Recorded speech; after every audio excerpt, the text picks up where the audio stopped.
Hi there, this is Sean Brodrick from UncommonWisdomDaily.com. Crude oil has pulled back sharply recently for a few reasons. First is lower demand forecasts in the U.S. and other developed countries. Secondly, because of the SEC's fraud suit against Goldman Sachs. Goldman Sachs is a big player in the oil markets. Third, there's an erupting volcano in Iceland, which put the kibosh on jet travel in much of Europe. That means there will be less demand for jet fuel. Sellers have piled on, and the result is we could see crude oil going to $78, $76, potentially even $70 a barrel. However, these are the short-term forces. The long-term forces in oil are very bullish. Let's look at one today, what I call China's Great Wall of Oil. China is rushing to secure oil supplies and put behind a wall of purchase agreements. Let me give you three examples.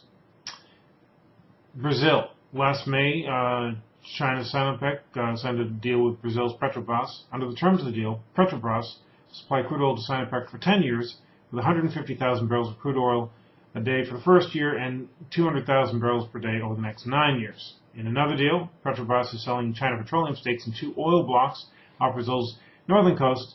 And finally, China Petrochemical Corporation will sign a crude oil purchase deal with Brazil. In the first 2 months of 2010, China imported an average of 186,000 barrels a day of crude oil from Brazil. That's only going to go up. My second example would be Venezuela. We're never on the best of terms with them, but they are one of our biggest suppliers of imported oil. China is loaning Venezuela $20 billion to develop oil resources and is forming a joint venture to pump crude oil from a block in the Orinoco oil belt. The joint venture will hold a 60% stake in that block that is expected to eventually produce 400,000 barrels per day. Chavez, he expects $120 billion of investments to flow into the Orinoco belt in eastern Venezuela in the next 7 years, add more than 1 billion barrels per day of new production. How much of that is going to go to China? My third example would be Canada. Yes, good old Canada. In Canada, ConocoPhillips said Monday that it will sell its stake in a Canadian oil sands project to a state-owned Chinese oil company for $4.7 billion. Why is China doing all this, making all these deals, often paying top dollar? It's rushing to secure oil resources for the future. Its oil demand is soaring, and it's only going up. Look at this chart of China's oil consumption through the end of last year.